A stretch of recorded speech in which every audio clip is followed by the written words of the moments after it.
Hey, what's up everybody? Thanks so much for stopping by. Today we're going to be doing something that's really coming out of left field. There's a bit of a story behind this particular item here. This actually came into my possession a few months back, courtesy of one of you out there, one of my viewers, whose YouTube name is First Out the Limo. So first of all, sir, thank you very much for sending this to me. That was really cool. First Out the Limo hails from Gloucester, Massachusetts. For any of you who've seen The Perfect Storm, that true story of that terrible storm that took place off the coast of that Massachusetts town, that's where he hails from. And his twin brother actually apparently is a firefighter. And what he told me was they were cleaning out the fire station one day, and just kind of going through some of the old stuff and making some space there in the fire station. They came upon two of these very, very old, actually, first aid kits, very old. And he basically had shot me a message asking me if I would be interested in one of them, if I would be willing to show it on camera, etc. And I thought that was like one of the most fantastic ideas I've ever heard, and I was just thrilled to be able to see something like this, something that had not been opened since it was originally put in the fire station. This did have a plastic bag around it that I took off before I shot this video, but this thing basically looked like it was perfectly preserved, like a time capsule, since the time that it was put into the fire station. According to what I'm told, this field kit, it's a field first aid kit, as you can see right there, is dated from the mid-1950s. So basically, I guess what we're going to see here, guys, is kind of a mid-50s, kind of beginning of the Cold War, era of first aid kit, what they would use in an emergency situation to treat patients, what the EMTs and et cetera and firefighters would use when they were called out, to a car wreck or something like that, or in the event of a atomic bomb, or something going off, anything, Cold War kind of stuff, that kind of sci-fi type stuff. But anyways, I promised him that I would open this on camera and just kind of show you guys the contents of it. So I'm really eager to check this out, and I hope you guys are too. So what do you say we get to it? Old school zipper. The material on this is kind of, it feels like wax canvas. It's definitely not nylon. This would have been before nylon. Nylon would have been space age at that moment, so I'm guessing this is just basic canvas, the stuff they made Chuck Taylor sneakers out of, but it's waxed, so it seems to be waterproof and a bit more material. Alright, what do we got here? We have civil, let me flip the visor around, make sure you guys can see this. There we go. We've got Civil Defense Emergency Medical Tags. Oh wow, okay. I think I know what these are. This seems like these are serial numbered and they've got little strings on them. I guess you would tag somebody, you would tag a patient. Actually, you know what? I'll tell you what, I'll read you the instructions here. Before filling in the tag, tear out tissue paper protecting the carbon sheet. Use hard black pencil to assure a clear duplicate. Throw carbon away after tag is prepared. Then it's got all these things for what the fields that you should fill out, like name, home address, sex and age, location when injured, location where found, type of injury and treatment. So I guess this is the kind of thing that would be used in a some type of disaster scenario, like a hurricane or something like that, where the EMTs would be out in the field and they're treating people on demand, and I guess they're waiting for the folks in the hospital and the ambulances to come by and pick people up, just so that the hospital folks would know what they were getting into.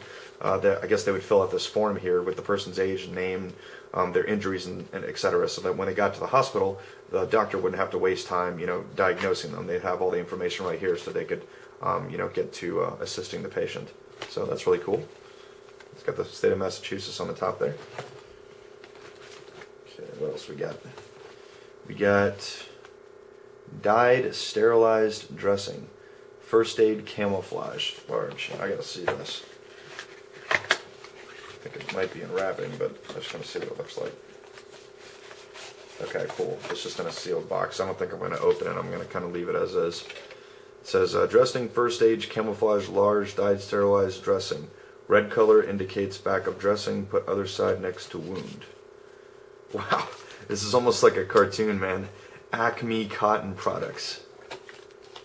Right there on the bottom. Acme Cotton Products. That's crazy, man. It's like Looney Tunes. That's really awesome. Let me put that back in the box. Move that aside and take a look at the rest here. What do we got? Atropine sulfate injection. In plastic collapsible tube with needle. I'm not sure what that's for. Atropine sulfate. Oh, actually it says right here on the back. Wow. It says directions of use for nerve gas poisoning. Holy crap. Wow, that's crazy. So I guess if somebody got nerve gas poisoning, this is basically just a portable syringe where you just kind of jam it into their leg or whatever. That's insane. Holy crap. Alright, what do we got? It's more dyed sterilized dressing. I guess this is a smaller variety. Let's see. Triangular. Again, another bandage. Let's see if we got anything else in here. We got more of these atropine sulfate injections. There's something. What's this? Let's see. Scissors, bandage, lister, 7 1/4 inch angular, 1 each. It does have a date on it, guys. Date packaged. See if you can see on camera. February 1955. Clean before sterilizing. I guess these are scissors and a bandage. It feels kind of rigid. So I guess it's surgical shears, maybe. That's really cool. What do we got here? Ooh, jumbo-sized bobby pins. I guess you could pin these tags, or you could pin bandages together with these if you had to. Might have been before a medical aid, more sulfate injections. Let's see if we got anything else in here. Let's see, bandages. A lot of bandages. This is definitely. Oops. Put that over here. This is definitely just based upon the contents of this bag. Yeah, there's gauze. Some type of trauma kit for, I guess if they got bombed or attacked or something like that. You know, this looks like the kind of thing that you'd see in a military medical kit, from what I've seen here. Oh, here's something. Let's see, what do we got? Oh, just a regular pencil. That's awesome. 60-year-old pencil. Made in USA. Dixon Enduro. That's pretty cool.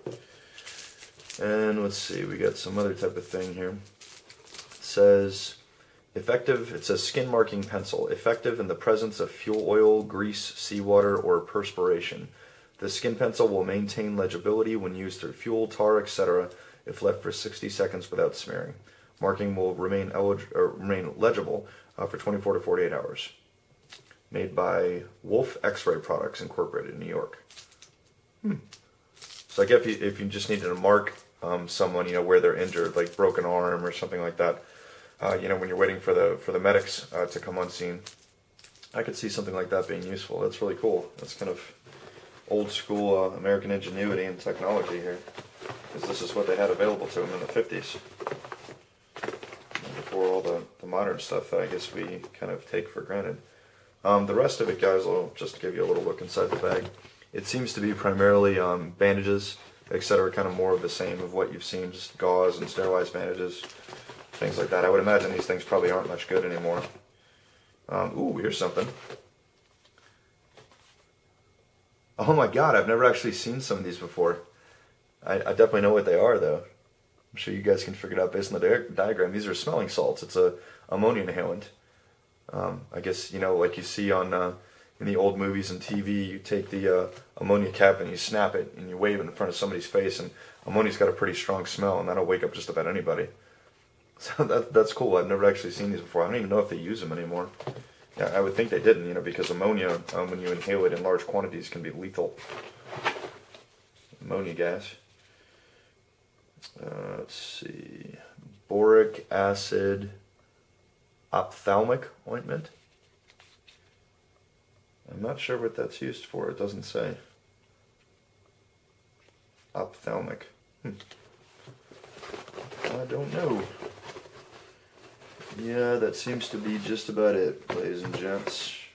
Yeah, it's just bandages and gauze and that kind of stuff. I don't see any other unique items in there, but that's really cool. First up, Limo, thank you so much for sending this to me. This is really neat. This is kind of like just jumping in a time machine and you know, checking out the old school, kind of almost like a bug out bag, sort of, you know, like a medical bug out bag from the 1950s. You know, just seeing what those folks had available to them. You know, a lot of ingenuity and just really cool, you know, really kind of primitive approach, you know, by our standards, at least here in the 21st century, to medical science and, you know, dealing with trauma and stuff like that. But man, this is really cool. This is like something you'd see in a museum or something, but, you know, this is real. You know, I get to touch this with my own hands. It's really awesome. You know, kind of a step back into American history here.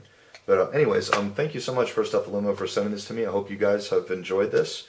More videos to come, and as always, thanks again for stopping by, and I'll see you next time.